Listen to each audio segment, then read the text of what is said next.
You've probably had the experience of sparkies coming out to your place. They don't necessarily shut off the power as they work on it because they know what they're doing, essentially. That's their prerogative. But what happened out there at Morley Galleria, it could be about to change everything. What difference do you think that would make to you? Les McLaughlan from the Electrical Trade Union. He's the secretary there. He joins us now. G'day, Les. Good morning, Jeff.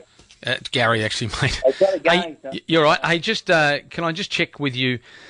Have you asked for this? Have you decided that Western Australia should come in line with some other states and actually ban the working of with electricians on live houses and live commercial places?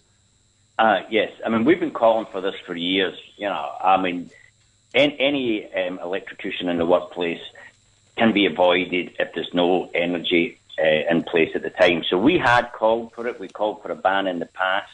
And we know the industry opposed a ban and said that it should be self-regulated and that that's the way forward. We knew that that was doomed to fail because of the pressure that people are often on not to interrupt the power.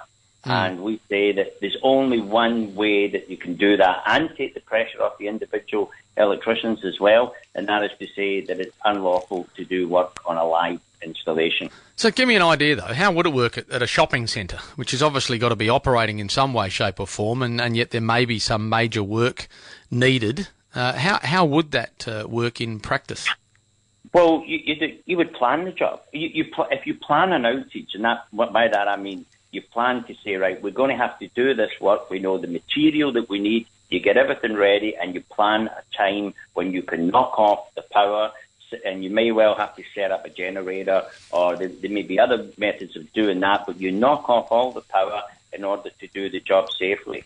If you do that, even if something did slip and someone dropped a tool into a panel, there's no catastrophic accident happening there. So you fix the thing, whereas what does tend to happen is people in small factories as well and other places like that will say, listen, we need this done, but you can't knock off the power because we've got this piece of equipment running. And what we're saying is that's what's being balanced against the life of those workers, and it's unacceptable, and the only way is to make it mandatory and not a code of practice. Okay, and would that pump up prices? Would the electrician that comes out, perhaps because it's got to be done out of hours, be charging more? Well, look, it might, and I wouldn't walk away from that. But I mean, again, what price would you put on someone's life? I mean, that's the ultimate thing. So yes, I suppose if you've got to get someone to come in on a Sunday evening or on a public holiday when things are quiet, yeah, there will be a premium that would go on that. But that would happen in any industries, but it's a cost versus a life, and there is no comparison. Right, you did ask for a national audit of the particular equipment that was being worked on by those two workers and for other workers. That two are obviously still receiving treatment following what happened to them. What's happened? Has it taken place as far as you know? Well, it hasn't, and we've got a national meeting of our executive where this is the number one issue about what's happening in the respective states and what we can do to push for this on. I mean, this equipment is easily in a shopping centre in Queensland or in Victoria, or light-minded or light-style equipment, particularly aged equipment. And as Ken mentioned earlier on, particularly these ones with the oil inside it, that oil deteriorates and adds to the potential problem for an explosion. Well, I wonder how many there are. He was quite upfront about how it's outdated technology. It sounds like there's quite a few of that type of equipment around the country.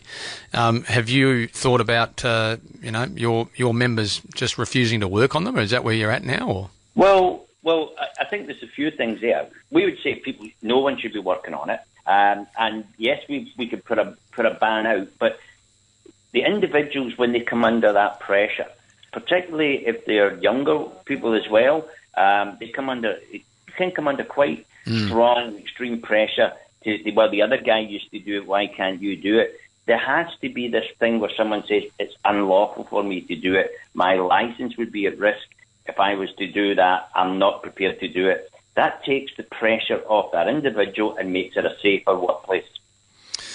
All right. Good talking to you today, Les. Appreciate it. You're welcome, Gary. All right, Thank you. all right, Les McLaughlan there. He's Electrical Trade Union Secretary nationally. What do you think? How would you feel about that? Look, to me, it makes complete sense. If someone's coming out to work on the property where I live, I wouldn't be surprised if they said we've got to shut down the power for an hour or so. It's just something you'd have to live with, as opposed to someone having an accident and dying. When it comes to the bigger infrastructure, your shopping centres, your hospitals, then I would imagine it's a bit more sensitive. But surely there are hours where it can be done, where the shopping centre or the building, the office building, can actually have its power shut off. That's what we're heading towards by the sound of it. That's what the Office of Energy Safety look like they would prefer. Put it out for discussion. Could become mandatory. Do you support that idea? 92211 882 is the number. Right now it's 20 past.